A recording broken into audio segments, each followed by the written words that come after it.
able to smile at the idea of the unknown, we're in real trouble. That's the realism that the Buddha was talking about, trying to come to terms with reality.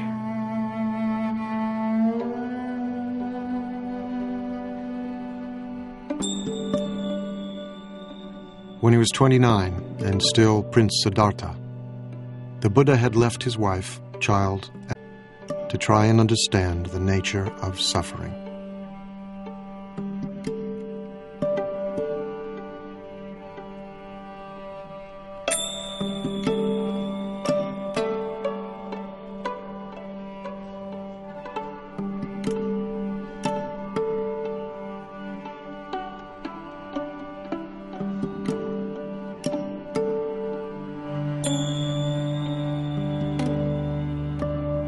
He had attained enlightenment, shared what he had learned, and left a path for others to follow.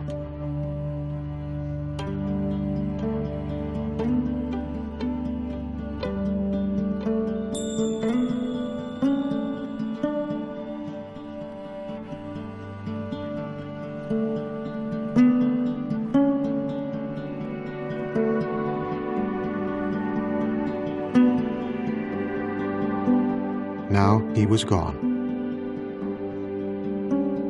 But before he died, he had asked his followers to remember him by making pilgrimage to the place of his death, to where he gave his first teachings,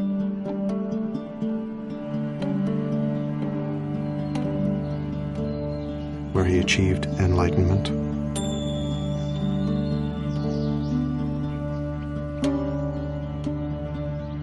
and where he was born.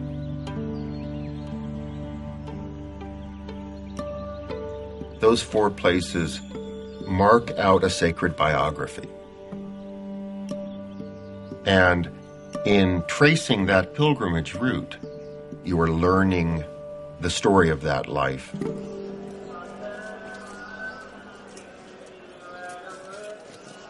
At places of pilgrimage, temples were built, images were installed, and relics were enshrined. Millions of people get immense inspiration. Buddha's spirit always there. But real Buddha's holy places is within oneself. That's important. So real Buddhist sacred place we must build within ourselves. We must build within our heart.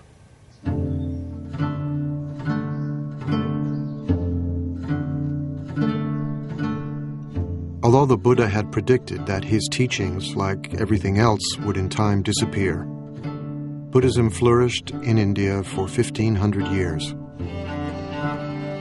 Spread into Sri Lanka, Central and Southeast Asia, Tibet, China, Korea, Japan, and in the 20th century to Europe and the Americas, adapting different forms and shapes wherever it took root, attracting many millions of men and women who practiced the Buddha's teachings both within and outside the monastic community.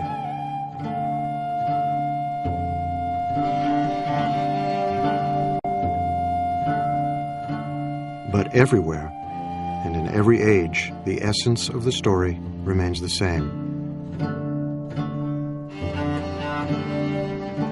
The Buddha said that we've turned this world into a painful place. And this world does not have to be a painful place. This world can be a world inhabited by Buddhas. But it's up to each one of us to turn ourselves into a Buddha. That's the work. If the Buddha is not you, finally the Buddha is of no interest to you. The Buddha is of such interest to you because you are the Buddha. Every sentient being, even insect, have Buddha nature, the seed of Buddha. That's the seed of enlightenment. So therefore, there is no reason to believe some sentient being cannot become Buddha. So like that. I know that there are supposed to be preserved footprints of the Buddha, which are kept in one of the sacred places in India or Nepal. And, you can stand in them. And if you stand in them, maybe you realize, 10 toes, me too.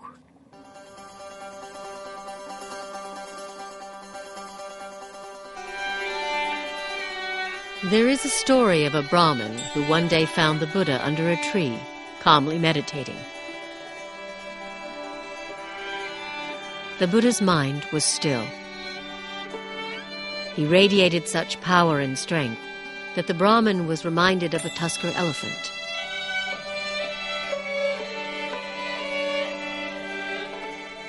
The Brahmin asked him who he was. Imagine a lotus that had begun life underwater, the Buddha replied.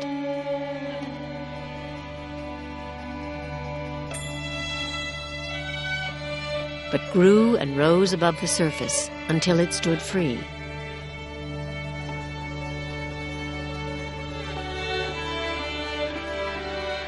So Sacred biography. Attained the... In tracing that pilgrimage route, Who are you then? The Brahmin wondered. Remember me, the Buddha said. As the temples were built, images were installed, and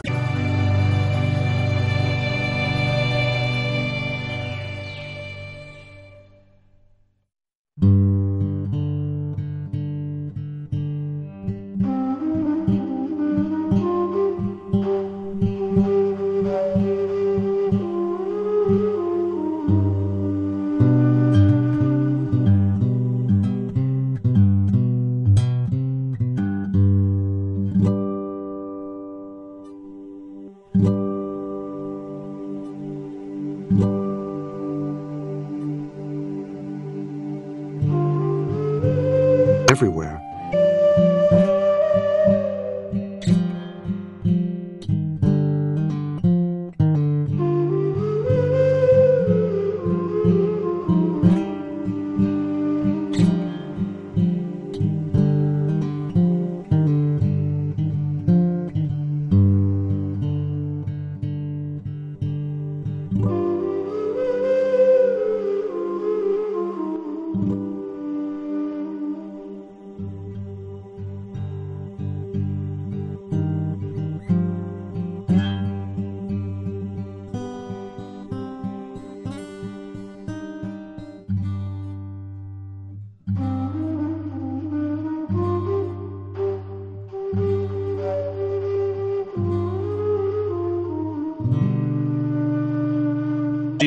Some sentient being